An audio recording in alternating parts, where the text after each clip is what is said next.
തൃശൂരിന് പുതുവത്സര സമ്മാനമായി double decker bus എത്തുമെന്ന് റവന്യൂ വകുപ്പ് മന്ത്രി കെ രാജൻ. തൃശൂരിൽ നിന്നും പുത്തൂർ സുവോളജിക്കൽ പാർക്കിലേക്കുള്ള ആദ്യത്തെ ഡബിൾ ഡക്കർ ബസിന്റെ ട്രയൽ റൺ പൂർത്തിയാക്കിയ ശേഷം സംസാരിക്കുകയായിരുന്നു മന്ത്രി. പുതിയ ഇലക്ട്രിക് ഡബിൾ ഡക്കർ ബസ് ജനുവരിയോടെ തൃശൂരിലെത്തും. 1.5 കോടി രൂപയാണ് ഗതാഗത വകുപ്പ് മന്ത്രി ഈ ബസ്സിനായി അനുവദിച്ചിട്ടുള്ളത്.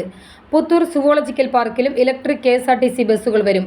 തൃശൂരിന്റെ നഗര കാഴ്ചകൾ കാണുന്നതിനുള്ള അവസരമൊരുക്കുകയാണ് ഡബിൾ ഡക്കർ ബസ്സിലൂടെയെന്നും മന്ത്രി കൂട്ടിച്ചേർത്തു. റോഡിന്റെ വശങ്ങളിലുള്ള കേബിൾ, ഇലക്ട്രിക് കമ്പികൾ ഏതു രീതിയിൽ മാറ്റിയാലാണ് യാത്ര സുഖകരമാകുക എന്ന് പരിശോധിക്കുമെന്ന് ഗതാഗത വകുപ്പ് മന്ത്രി KB ഗണേഷ് കുമാർ പറഞ്ഞു. ഇലക്ട്രിസിറ്റി കേബിൾ വിഭാഗം ഉദ്യോഗസ്ഥരും ജനപ്രതിനിധികളും കോർപ്പറേഷൻ ഉദ്യോഗസ്ഥരും യാത്രയിൽ ഉണ്ടായിരുന്നു. KSRTC ബസ് സ്റ്റാൻഡ് നവീകരണത്തിന്റെ ഡിസൈൻ, പേപ്പർ വർക്കുകളെല്ലാം പൂർത്തിയായി. ടെൻഡർ നടപടികൾ പൂർത്തിയാക്കി 40 ദിവസത്തിനുള്ളിൽ കെട്ടിടം പൊളിക്കുമെന്നും ഗതാഗത വകുപ്പ് മന്ത്രി പറഞ്ഞു. പുതിയതായി നിർമ്മിക്കുന്ന തൃശൂർ KSRTC സ്റ്റാൻഡിന്റെ 3D ഡിസൈനും മന്ത്രി കെ രാജൻ പ്രകാശനം ചെയ്തു. PWD ഡിസൈൻ വിങ്ങാണ് ഡിസൈൻ രൂപകൽപ്പന ചെയ്തത്.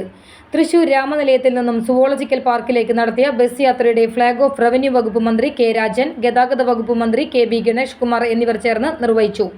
തൃശൂർ രാമനിലയത്തിൽ രാവിലെ 9:45 ആരംഭിച്ച യാത്ര സ്വരാജ് റൗണ്ട് ചുറ്റി മണ്ണുത്തി കുട്ടനെല്ലൂർ വഴി പുത്തൂർ സുവോളജിക്കൽ പാർക്കിനുള്ളിലെ കാഴ്ചകൾ കണ്ടതിനു ശേഷം ഉച്ചയ്ക്ക് 12:00 മടങ്ങിയത്.